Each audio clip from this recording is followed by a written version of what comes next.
আবার ছোট পর্দায় ফিরছেন দিব্যজ্যোতি দত্ত। নতুন ধারাবাহিক সওদাগর নিয়ে তুমুল চর্চা। অনুরাগের ছোঁয়া ধারাবাহিকের সূর্য চরিত্রে অভিনয় করে বাংলা টেলিভিশনের দর্শকদের হৃদয়ে আলাদা জায়গা করে নিয়েছিলেন অভিনেতা দিব্যজ্যোতি দত্ত। প্রায় 4 বছর ধরে চলা এই মেগা তাকে এনে দিয়েছিল বিপুল জনপ্রিয়তা। এরপর ছোট পর্দা পেরিয়ে বড় পর্দাতেও নিজের যাত্রা শুরু করেন তিনি।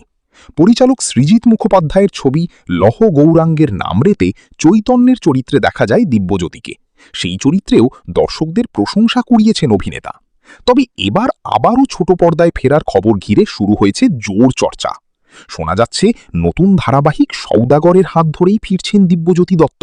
ব্যবসায়ী পরিবারের গল্প নিয়ে তৈরি হতে চলেছে এই নতুন মেগা, আর সেখানে প্রধান নায়কের ভূমিকাতেই দেখা যেতে পারে অভিনেতাকে।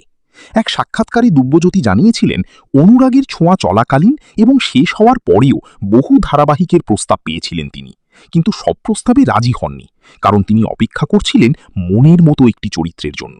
আর সেই কারণেই এবার সওদাগর ধারাবাহিক নিয়ে দর্শকদের কৌতূহল আরও বেড়েছে। দর্শকদের মতে দিব্যজ্যোতির অভিনয়ের মধ্যে একটা আলাদা শান্ত এবং শক্তিশালী উপস্থিতি রয়েছে, যা যে কোনো চরিত্রকে জীবন্ত করে তোলে।